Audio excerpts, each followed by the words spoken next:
In Thus Spoke Zarathustra, Nietzsche warned us about the last man, a pathetic, nihilistic society based on hedonism. In the word of Nietzsche, a little poison now and then, that produces pleasant dreams, a lot of poison at last for a pleasant death. They still work, for work is entertainment. Everyone wants the same thing, everyone is the same. Whoever thinks otherwise goes voluntarily into the madhouse. We have discovered happiness. For many, these words might hit a little too close to home. We live in an ambiguous hell where just surviving means losing your ethics, individuality and personality. But how did we get here? For Nietzsche, the reason is clear: God is dead. That means that our classical Christian values are no longer followed. But that might not be a bad thing. After all, the church suppresses our basic desires for food, sex and violence. As much as we don't like it, those are parts of us. For a big part of Western history, the church imposed a set of values without any room for change. And while those values worked, they were not without flaw. So if it's not a good idea to go back, how can we progress? The solution to transcending the last man is becoming Ubermensch or superhuman. By accepting our flaws, we can overcome the nihilism that replaced the classical Christian values. Nietzsche goes as far as to say that becoming superhuman is our purpose as a species. Man is a rope fastened between animal and Ubermensch, a rope over an abyss. So how do we do it? The first step would be turning weakness into art. Instead of hiding our true nature, we turn it into style.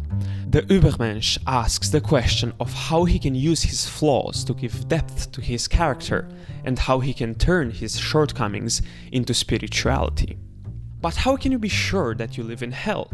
Well, there's a test for that. Nietzsche's self-claimed greatest discovery, the eternal return, goes something a little like this.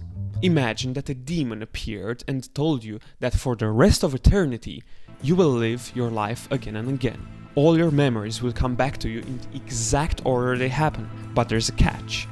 You can't change anything. You will be watching the movie of your life on repeat. For the rest of time, all the fun, all the regrets, you'll see everything without being able to change a single goddamn thing. In this moment, how do you feel? Are you happy? There are a few things to consider here. Firstly, eternity is something hard to comprehend, and maybe you don't need to transcend the fate of the last man. The eternal recurrence is a good test to see if you are living well.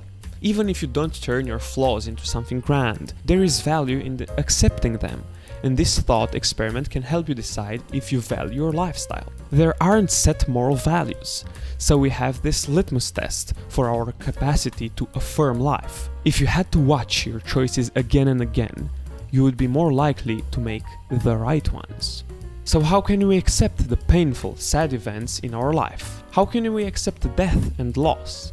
Well, just as you need flaws for depth, you need sadness for happiness. Sure, it was painful when your relatives died, but without that pain, the pleasure of your first kiss wouldn't have been the same.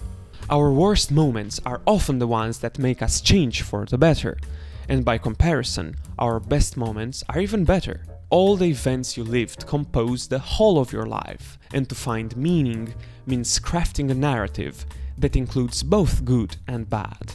Which sounds like determinism, the idea that you have no control over your destiny. So maybe the eternal return is more than just a thought experiment. There are some unpublished notes that suggest that Nietzsche might have considered it a valid metaphysical view, and it does have a few similarities with Stoicism. The Stoics believed in a repeating universe. In its last moment, it's exactly the same as in its first moment, so everything happens again and again. This is why happiness is an internal process that comes from your attitude towards the world. And the Stoics were not the only ancient philosophers that believed in a repeating universe. In Buddhism, there's samsara, the endless cycle of death and rebirth. But there are key differences between them and Nietzsche. For him, becoming Ubermensch means creating or finding some sort of authentic self. Buddhism has the idea of anatta, or no self. It means that no unchanging, permanent identity exists in anything. There is no authentic you, not one to discover, not one to craft.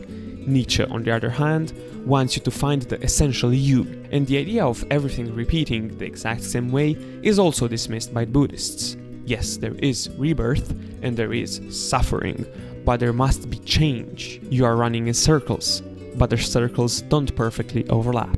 In conclusion, the world we live in can be identified with Nietzsche's last man, and there are some solutions, one of which would be becoming Ubermensch. A softer one would be accepting the life we lived until now, either by choosing Stoic determinism, Buddhist non-self, or living with the eternal recurrence in mind. That being said, there is something I want to add. All of these are internal processes. The National Socialist Party of Germany did use the idea of Ubermensch to promote discrimination and genocide, which was a misinterpretation. The process to transcend human condition has nothing to do with oppressing others.